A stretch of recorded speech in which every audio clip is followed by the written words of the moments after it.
हरे कृष्णा। इस वीडियो में हम भगवत गीता के पहले अध्याय का 42वां 42 श्लोक से शुरू करेंगे।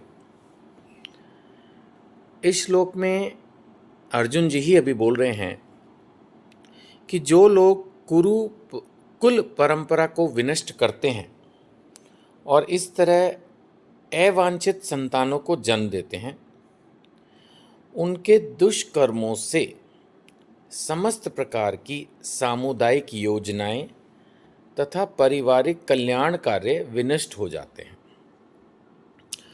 नाउ अगर ध्यान से देखें तो अर्जुन जी बहुत डीप जा रहे हैं। पहले उन्होंने कहा कि युद्ध करने से सब मर जाएंगे तो क्या ही सुख मिलेगा।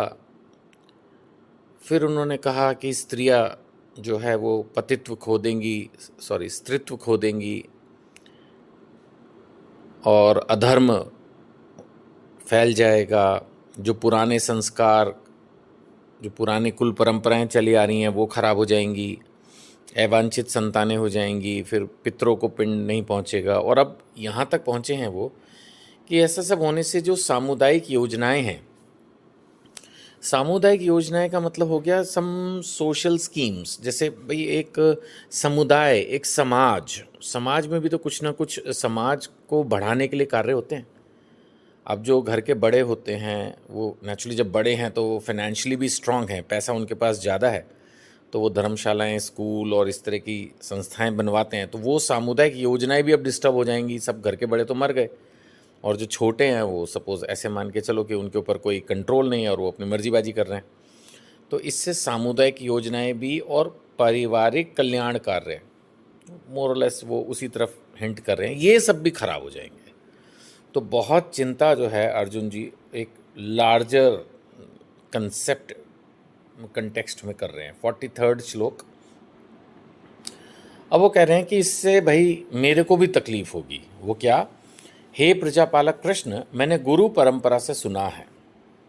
यानी वो भगवान को बोल रहे हैं कि ऐसा नहीं कि मैं मन से बोल रहा हूँ ये सब बातें, मैंने भी पढ़ाई की है। पहले जो पढ़ने का तरीका होता था, गुरु चेले को पढ़ाता था, फिर चेला बाद में गुरु बन जाता था, वो अपने चेलों को पढ़ाता था, तो इसको गुरु परंपरा।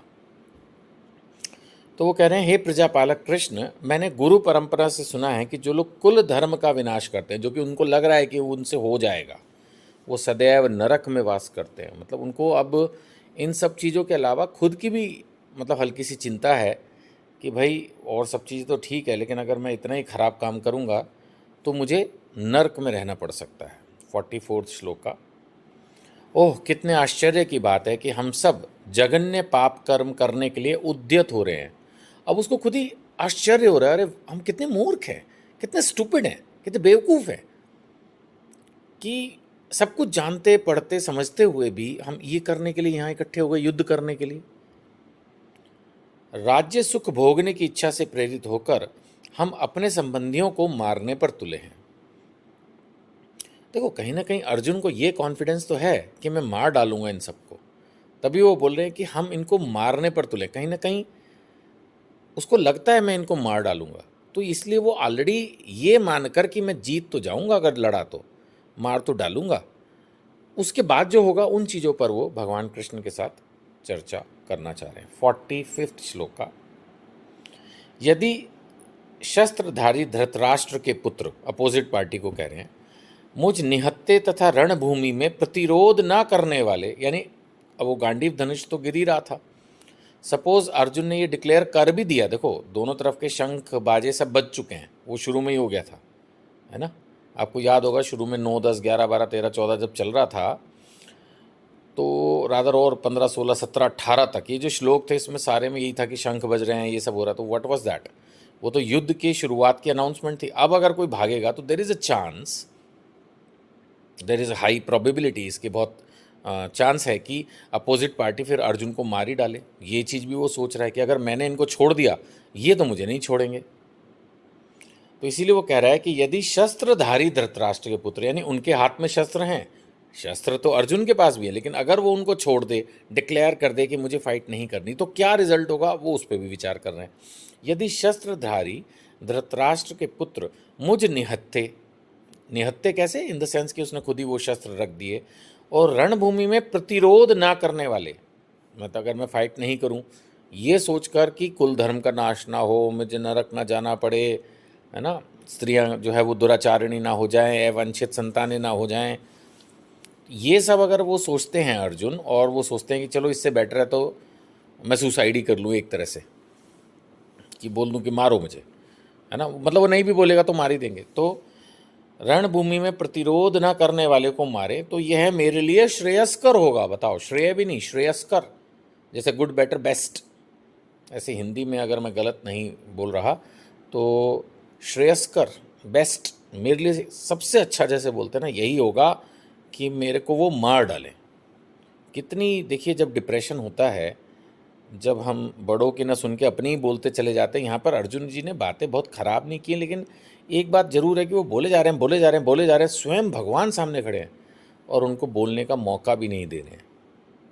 आप दूसरे अध्याय में भी देखेंगे कि इवन शुरुआत में भी वो अभी और बोलेंगे, ऐसा नहीं कि पहला अध्याय बस अब ख़त्म होने वाला है कि वो चुप हो जाएंगे, दूसरे अध्याय में फिर बोलना शुरू करेंगे, भगवान थोड़ा सा बताने की कोशिश करेंगे, फिर भी वो चुप नहीं होंगे, फिर बोलेंगे, फिर एक स्टेज बाद उनको लगेगा कि नहीं मैं ठीक से समझा नहीं पा रहा हूँ, रादर मैं कन्फ्यूज़ हो गया हूँ, और वो भगवान से रिक्वेस्ट करेंगे कि आप ही मुझे ज्ञान दें, फिर सही मायने में भगवत गीता शुरू होगी।